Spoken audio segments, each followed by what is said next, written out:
Ça fait 42 ans que je cotise et encore je suis au travail. Eh oui. Je suis cheminot, je travaille à la SNCF, dans le service public. Bon, je m'appelle Fabien, je suis en terminale économique et sociale à Champollion à Figeac. Delac Chantal, représentante CGT de l'hôpital de Figeac. Ah, c'est difficile. Je suis enseignante donc. Je suis enseignante depuis les années 70 et je vois tous les ans les choses un petit peu se dégrader. Parce que notre souci à nous enseignants, c'est de travailler dans de bonnes conditions, de ne pas avoir trop d'effectifs dans nos classes, de pouvoir suivre nos élèves.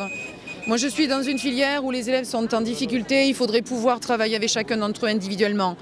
Et ça n'est pas avec des effectifs lourds que nous pouvons nous attacher à chacun des cas. Et voilà, nous avons de moins en moins de moyens, malheureusement. Voilà le problème. Et donc aujourd'hui, on s'est mobilisé en masse avec ma classe parce qu'on se rend compte qu'on a des classes surchargées, on est 36 dans une classe de terminale, c'est très dur à gérer. Des réformes, il en faut. Nous ne sommes pas contre les réformes. Mais il ne faut pas nous enlever tous les moyens comme on le fait systématiquement, suppression de postes systématique. Il faut examiner les choses très précisément et voir. Une redistribution peut être faite, mais il y a des situations où on ne peut pas supprimer des postes à l'appel, supprimer des horaires comme nous le faisons actuellement, des heures de travail qui nous manquent cruellement. Je pense que les parents d'élèves doivent se mobiliser pour les aider, puisque actuellement ils sont quand même pas mal écrasés par leurs dirigeants. Donc nous, parents d'élèves, on se doit de les soutenir, je pense. Avec le fichage des enfants, avec l'arrivée des primes pour les instituteurs, peu à peu on va arriver à supprimer, dans 2-3 ans sera supprimé tout ce qui était le service public d'éducation nationale, puisqu'on vient déjà de voler aux parents et aux élèves 3 semaines d'école, puisque les enfants ont 3 semaines d'école en moins. On supprime les éducateurs spécialisés, les enseignants spécialisés qui devaient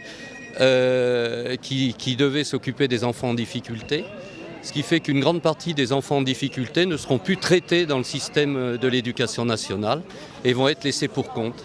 Donc c'est une école à 2 vitesses et une école qui se privatise de plus en plus. Au niveau de la loi d'Arcos, il y a quand même pas mal de choses qui paraissent aberrantes, notamment le fichage des enfants ou la suppression des RAZ, la mise en place des EPP.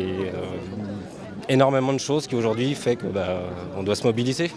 On ne résout pas les problèmes des difficultés scolaires en supprimant 3 semaines aux enfants et en supprimant les enseignants spécialisés. La fac va devenir bientôt payante. Quand on a plusieurs frères et sœurs dans le supérieur, ça devient très dur pour les parents. C'est presque ingérable. Donc le prix des études, les mauvaises conditions d'éducation, on a eu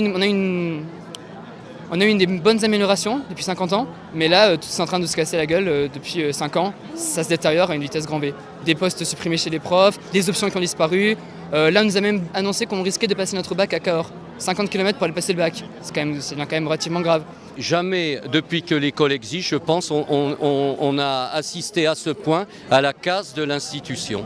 Et beaucoup de collègues qui d'habitude ne bougent pas ou ne font pas grève sont mobilisés aujourd'hui parce qu'ils voient que par tous les bouts, le service public de l'éducation nationale se délite par la volonté effectivement du ministre et de Sarkozy. Donc, on voit que c'est pas rentable l'école.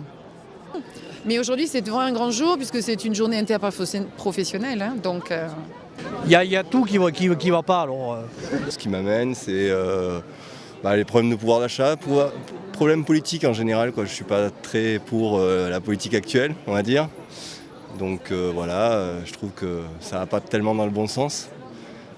Moi, je suis chômeur à la base, je suis ingénieur aussi. Donc voilà, un ingénieur au chômage, je ne sais pas si c'est bien normal, quoi. Salut, tu peux filmer ça, c'est vraiment bien. C'est un pote en plus, voilà. Alors qui nous disent ce qu'il veut faire. Hein. Ou c'est à 60 ans, ou c'est à 40 ans. 60 ans ou 40 ans de versement. Mais on est à 42, on va avoir 43 ans et puis voilà, on est là. Eh bien moi c'est la retraite, je suis retraité de l'hôpital. Et lorsque j'ai quitté l'hôpital, ça allait encore plus mal qu'auparavant. C'est-à-dire qu'un endroit où on travaillait à 4, on ne travaillait plus qu'à 2. Mais nous, on s'inscrit dans le mouvement national, c'est-à-dire qu'on est pour le salaire socialisé, pour le chômage, pour un meilleur niveau de retraite et également pour une meilleure sécurité sociale. Ensuite, au niveau local, eh bien, avec tous les hôpitaux de proximité, on se bat pour défendre une offre de soins complète. Et pour nous, cette offre de soins complète, surtout dans les milieux ruraux, elle ne peut passer que par une offre de soins publique. Bah écoute, je sais pas, je pense que c'est un mouvement collectif qu'il faut suivre. Après, il y a différents problèmes, le pouvoir d'achat, le chômage. En fait la goutte d'eau qui fait déborder le vase à un moment donné. Je pense que c'est important que les gens se retrouvent sur ce genre de manif pour montrer justement au gouvernement que on n'est pas tout à fait d'accord avec lui, quoi. Puis qu'il n'a pas de légitimité sur les élections présidentielles, surtout. Pour régler ces soucis, je ne sais pas. On manque d'argent, on manque de tout. Il y a des idées, mais on peut pas les